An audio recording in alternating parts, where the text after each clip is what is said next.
Just to warn you, I'm somewhat long-winded, so I chalk it up as just being very passionate about what I do. For me, it's never about like the end state, you know? The gym is not the end, it's always the means to the ends. I go there and I love the gym because it's like the non-subjective world where no one can give it to you or take it away. Where you go in there and you build those fundamental blocks of character that are, work ethic, dedication, sacrifice, due diligence. You believe in a cause and a purpose.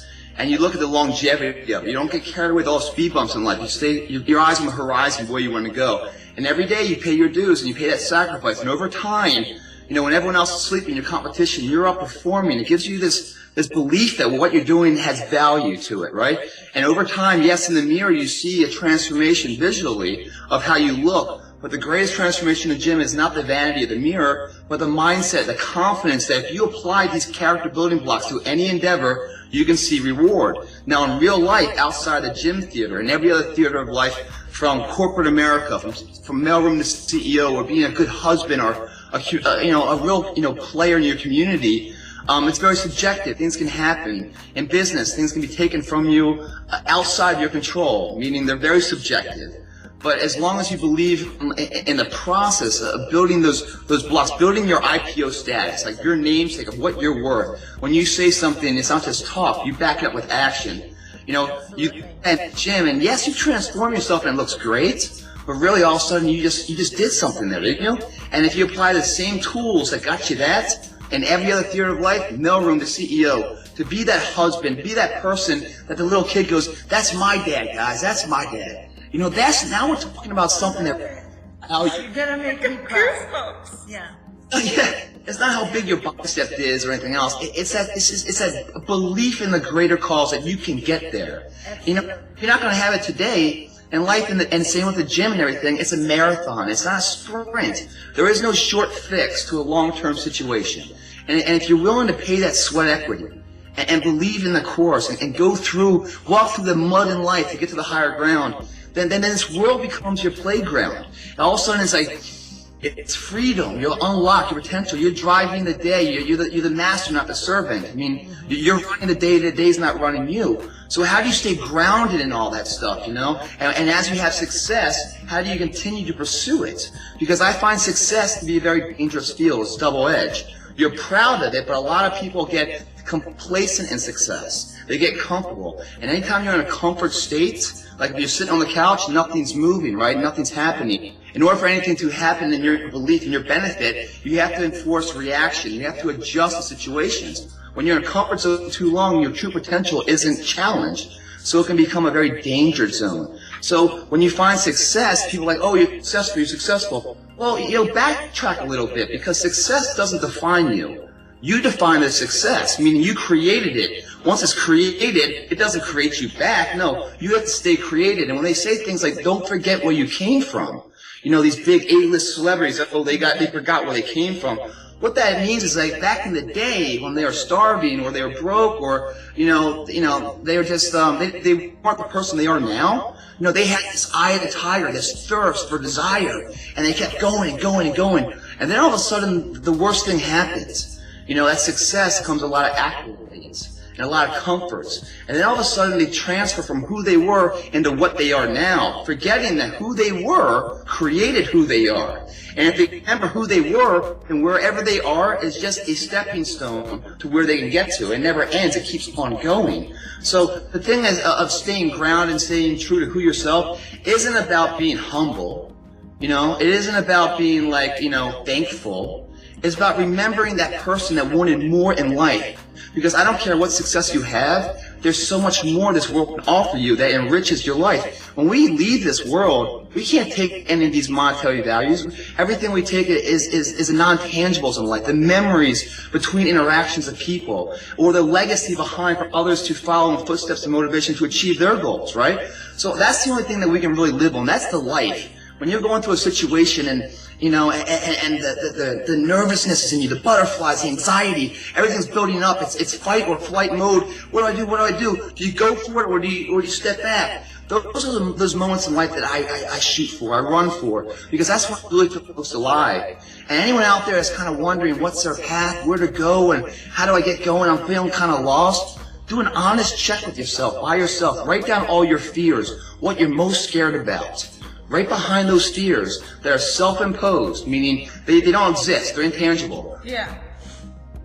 They are a parasite feeding off you, the host. The energy form they feed off is your confidence. And if that confidence is diminished and the fear grows, it starts to put you in a self-paralysis state that you get lost and lost. You created that fear, you can destroy that fear. And as soon as you create the fear and you write it down, you identify it, as soon as you face it, find out, one, it's not as big as you made it out to be, and right behind that fear, once fear dies, the energy, Newton's law, energy is never lost but transferred. That fear, that negative energy transforms into confidence, and right behind that fear is the person you want to be. So whenever you're lost, and I've been lost a million times, I'm an EKG. I go up and down, up and down, up and down, but my character stays true. So when I'm down and I don't know where to go, and I don't know where's directional north, I go after my fear. And wherever my fear is, right behind that is the person I want to be in my true azimuth of where I need to go. So it's scary. I walk through the devil's den to do that. But if you're willing to pay the sacrifice today, if you're willing to make that down payment of work and sweat equity, if you're willing to make the down payment of pain today, I promise you it equates to the peace, joy tomorrow. And that's what life is. It's not investing in the temporary pressures of today, those temporary comforts. It's using those comforts today, like Saturday night, well, I'll go out and party. No, I'm not going to party. I'm going to invest this time into getting better. It's when you do that and believe in what tomorrow can offer that you're really thinking the right way. So long-winded, I'm very long-winded, but... That was awesome. And I believe that. That was awesome. Yeah. So I believe that. That is exactly, how I live my life. I paid my dues big time because I had to reach inside too to change who I am, and to, especially as a mom and have a family and being in this industry again.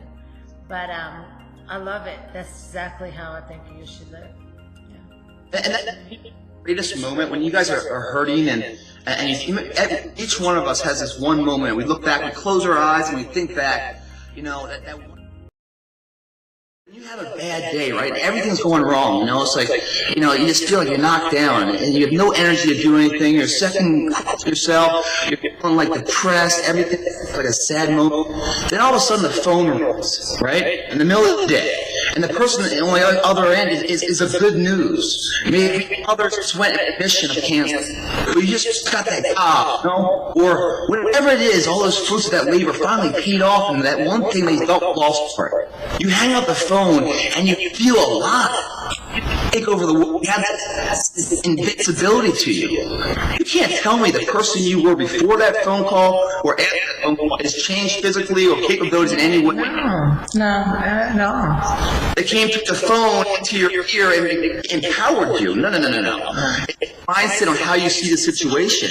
And the truth of what the situation is, the truth of it, is not as powerful as your perception on how you see it. You always have to remember it's how you're seeing the situation, not actually what the situation is. And you destroy something great, or you can give a bad situation a boost on how you take it in and out. And those little battles are every single day in the big war of life. So I believe that. That's so true. I love it. That's exactly. Oh my gosh. That was awesome. Like in sync.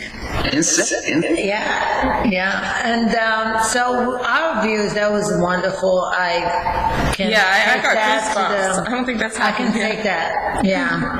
And our viewers wanted to know, and the Instagram fan wanted to know a little bit about the inside of your life. Do you have a dog? Do you have kids? Family? Family. Oh, you're a family man. What's that? Well, yes to all of them, except for the kid portion. So I have 3 dogs. They're all rescues. Oh, cool.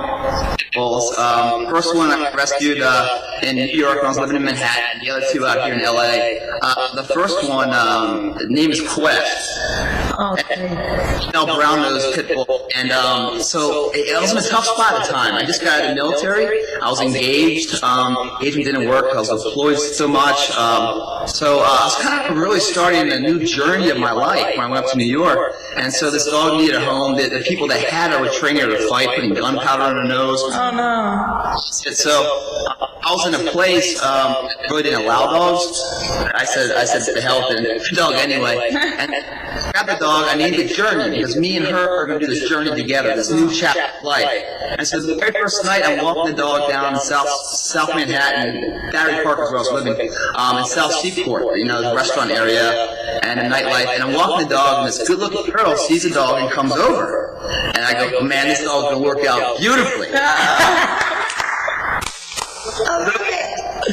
And it's like, what's the dog's name? And I go, dog's name's Journey. You know, all proud, like, cause like,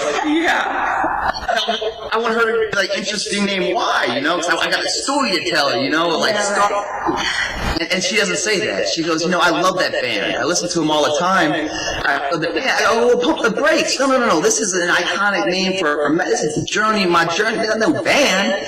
Anyways, after that, so I changed the name to Quest. So me and her were on like kind of a vision quest together. But they're my life. I love them to death. And you know, my house is really their house. I just try to find space in it, but they own it. They're totally spoiled. Awesome. I was engaged before when I was in the military, and come out to LA, dated a lot, and you know, I guess my fault. Like I really like beautiful people, and out in LA, and I'll be honest, I guess I'm kind of conceited that way, but like, you know, I'm a visual person at first, you know, but you know, I want the whole package, and so anyway, I dated kind of the wrong people out here, you know, the model and actresses, and out here in LA, that's kind of all you get, you know, it's kind of skin deep, and so it didn't work out, and so right now I'm single. Ladies. Instagram. Just married to my work right now, and but as far as family goes, I was so fortunate in my life to be born into a team that's I can't say, I might get emotional here, but my mom and dad are my best friends in the world. They are they're the end all for me. They really are. Talk about a group of people that supports you 100%. When they know you're doing something wrong, they got your back. You know, they want you to learn that lesson. When you walk down that life, you think you're on your own, but they're right there in the shadows in case something happens. They've been, you know, my biggest fans in sporting events, my biggest disciplinary people. You know, when I did something wrong. You know, my best friends and you know, support figures and. Phone's always ringing. You know, That's a good thing. I can be half parent error. And then I have my sister, and she went to the Naval Academy. I went to West Point, and she trumps me. I mean, if I've done anything, if you take all my success, she can squash it in one day of her work. She's an ENT surgeon, going into facial plastics at Stanford. She's married with 2 boys, married to Navy SEAL. I mean, every time I think I'm having a rough day, and like, man, this is so hard right now, I just think of her, and it gives me strength. And that's what's so cool about it. They say champions, they come in pairs of 2, because you back yourself into perfection. My sister and my family have been the other side of me, and all my success, I dumped on them, and all my failures, and together we've created this as a family. And so I can't wait to meet that right person to start that journey in my life. So yes, 3 dogs, it's looking, you know, I can't wait to have some kids, but you know, I've got to get the right person first, so.